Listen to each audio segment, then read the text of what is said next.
Good day, everyone. I know that each of us have read the notable work of Adonis Dorado entitled Balaki Samtang Nagsakay habal-habal.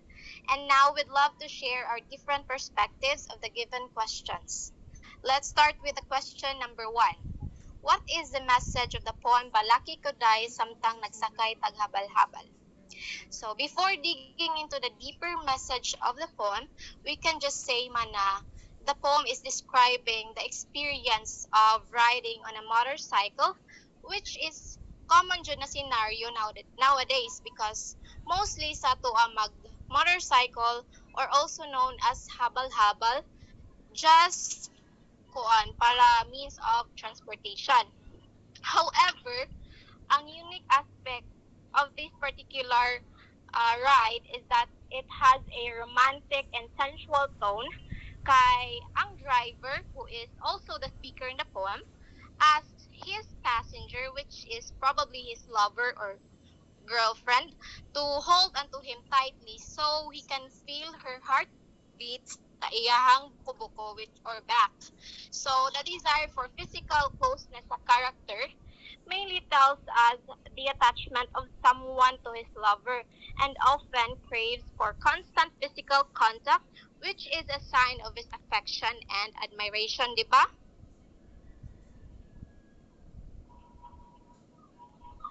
Yes, agree ko sa giingon nimo, Shane. Pero aside ana, we can also get a deeper message sa poem like kanang appreciating the simple things and beauty around us because life can be tough and full of challenges, but it's important to take a moment to appreciate the simple joys and beauty around us.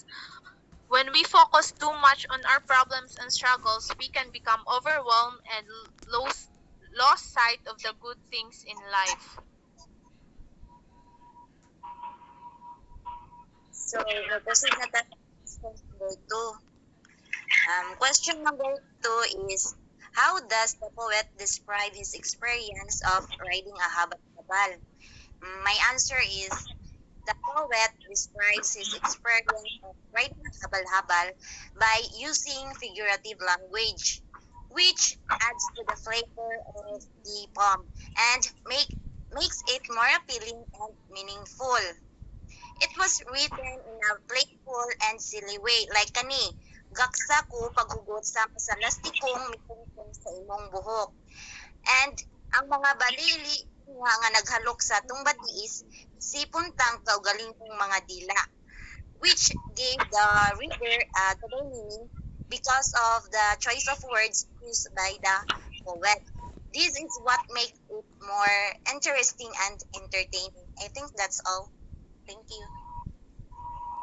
Okay, so akong i-add on ato is I will agree sa giingon ni Rika that the poet described his experience of riding habal-habal by using figurative language.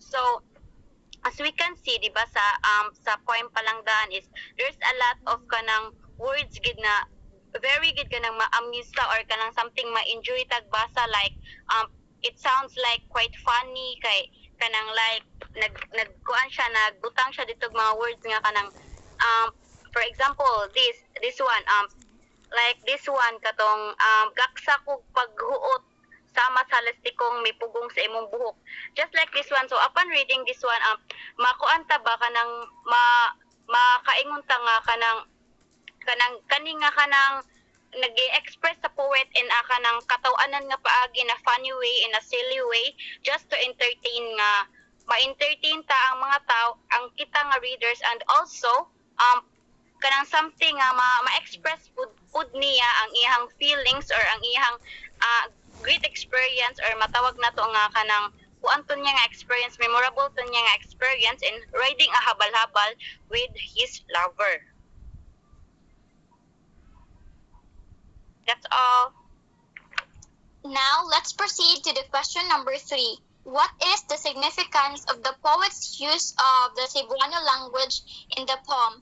So for me, the significance of the poet's use of the Cebuano language in the poem is it able to express his thought and experience in a language that is familiar and accessible to a large number of people, especially sa katong mga tao nga dili fluent sa English or Filipino. So he uses the Cebuano language.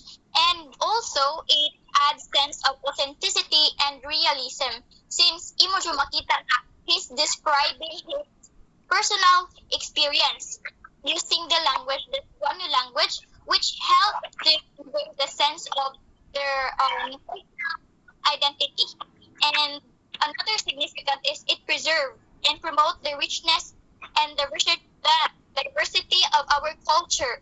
Right, Miss Arnes?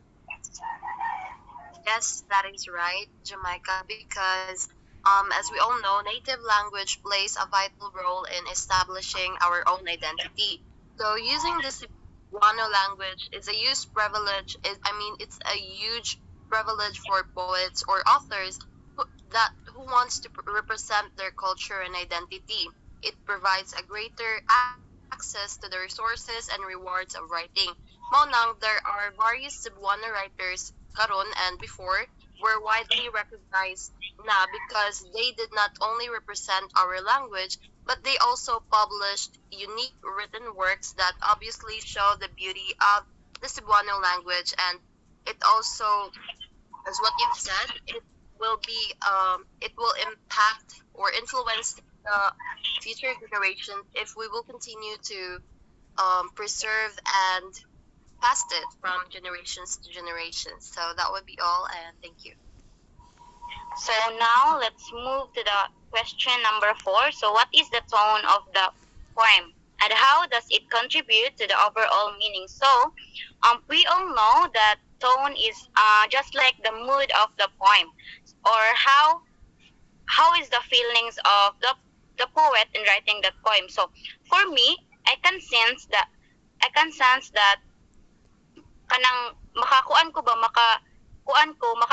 ko that the poet is excited and there's something intense on it. So why? Because for example, in writing a habal-habal, so with a person that you like, you love, or something you're falling in love with, so there's something an electricity that ara na musod ang intense nga akong giingon. So there's something an electricity that's running in his body. So because there is a physical attachment, diba? Because naaman sa iyang back ang babae. So siya ang driver na nga habal-habal. So and also this contributed to the overall meaning of the poem because the overall meaning of the poem is just something like expressing the feelings of kanang something excited siya sa ilahang rides, and then there's something intense on it kay syempre na sila physical contact, and also like in a di ba sa ato ang real life situation, like sa kita when we ride and habal-habal, so nagitay something intense, something magud uban manggud nga kanang something nga riders or drivers is dili ra gud sila nga magpahinay or something na abay mga kuan sa road ingana sa kanang sa dalan ingana. So ara jud muhog ay musod ang intense nga akong giingon nga tone siya sa poem. Okay, so I agree with you, Robs. So quiet, funny, and exciting, and then intense kay as like what you've said, kana masakay ka og habal-habal. So the more nga magkalayo ang inyong biyahe, the more nga magka-intense kay grabe ang biyahe kanang like sa imong giingon ba nga kanang there's an electricity nga ma-feel sa body sa usa ka tawo bisan pa man nga kanang dili magkuanog negative mind, but through sa kanang makaingon sad ko ba nga it's like quiet, kanang romantic and exciting kay intense kay the way nga samtang travel maghabal-habal sakay sa habal-habal, so kaya niya nga magbalak-balak which is maka-close og kanang kilignes sa usa ka tawo. So that's all. So now let us go to the number 5. How does the poet use sensory imagery to create a vivid picture of the scene he is describing? So actually, by using imagery, writers or writers or authors, poets can evoke the feeling they want to talk about in the readers. Moreover, it will also help the reader to obtain information and helps them to create a more vivid mental picture of what is happening. So personally saying, I'm also fond of reading, and whenever I read, I always search for something. Like, I don't want it to be plain. I want it to be more meaningful, and like dagan siya, like flowery words nga makapanindot siya maayo sa story. Just like what the author nga gi-state diri, for example, gaksa ko paghugot sama sa lastikong mipugong simong buhok. So we can like maka-imagine jud na sa pag the way nga gigamit sa author ang words kay murag makakwanta nga okay, ang girl is kanang namugong and kanang nakapugong og lastiko, tas nag-hug siya sa author or the speaker, and kanang conjugal, like ma-imagine na to ang ever detail kay tungod pud sa iyang way of writing or like sa iyang pag-choice of words. Then moreover, sa ato pong aron mas mabatyagan ko ang hinagubtob sa imong kasing-kasing nga statement is kanang ma-imagine, like if we happen to change ang word magud nga, like if atong ilisda ng hinagubtob og kanang tingog sa imong kasing-kasing, di ba, like it will sound so kanang wala kay kuan ba, kanang excitement ka ma-feel kay kanang wala siya kuan. So if we add like more or unique words para sa isa ka written piece, kay makakuan man siya maka-add og creativity sa imuhang piece. So mao na the author use like imagery, figurative language para po dili lang siya kanang plain, or like if kabasa nimo is maura na like literal lang nimo. So nindot pod og karang magamit ka og other or na mga double meaning para pod ma-amaze ka og napo kay mga ma-learn nga new words. So that will be all. So, I somehow agree with you, Arnis, kay kanang I have observed jud no nga kanang most of the adults kita teenagers or even ang mga young adults kay kanang mas ma-interest sila sa usa ka poem or usa ka piece when kuan siya kanang creative siya pagkabuhat, and daghan po siya mga sensory images nga ipanggamit. So as we can observe in the poem, the poet uses vivid imagery so that we can definitely picture out sa mga scenarios na gidescribe sa poet. So, and from the first example given by Arnis, we can tell na it adds the idea sa atong pag-picture out on how tight he wanted her to hold him, which creates na realistic siyang experience for us readers. And it can make us fully kanang involve ourselves bitaw in the experience of riding a motorcycle, holding tight with someone you love, and that's it. Thank you. So now let's move on to question number 6. What social or cultural commentary does the poem make about life in the Philippines? My answer is the social and cultural commentary that the poem makes about commentary the poem makes about life in the Philippines is that it tells us a very common scenario in the provincial areas about habal-habal riding, which is already part of our culture. Habal-habal is one of the ways of living of the people in the provinces before and up until now. Di ba mamo na atong nabantayan no, na mangyapon ang habal-habal pag sa una hangtod gyapon karon, and I think that's all. Thank you. So, in addition, the use of habal-habal as a means of transportation reflects the economic and social conditions of the rural areas in the Philippines,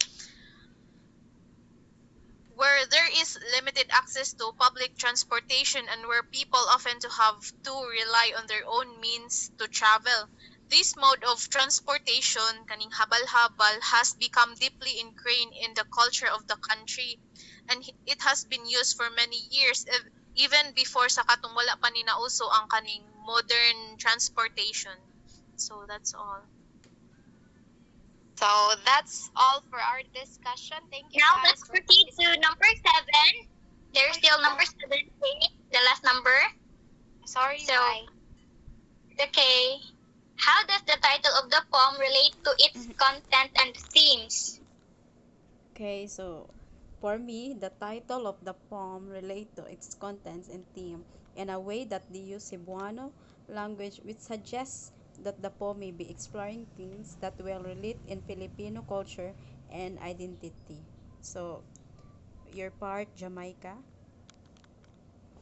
Yes, I agree with you, Ate Rona, that the written of the Cebuano language. Next is we can also kanang relate the title to its content and theme sa katong phrase nga habal-habal, which is it is a type of motorcycle, right? So this suggests that the poem may be exploring themes related sa mga transportation, mobility, culture, and the challenges faced by people living in rural areas. So I can relate to this because up until now, every time muuli ko sa among province is medyo na among sakyan, pero not in a way nga kanang pinapilit ang dughan, pero in a way nga katong mag-agi sila libaong, di ba nato ilain dito, nga katong libaong, that is really inevitable, labi na sa kung naaka sa rural areas nga nadyo na yung mga libaong, and it's a challenge, it's a struggle nga gi-face pod kay what if matumba oroy ka kakuyaw ana nga mga libaong. So I think that's how the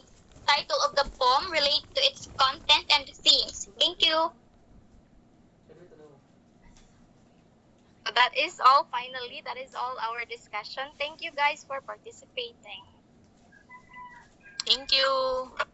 Bye. Thank you, everyone.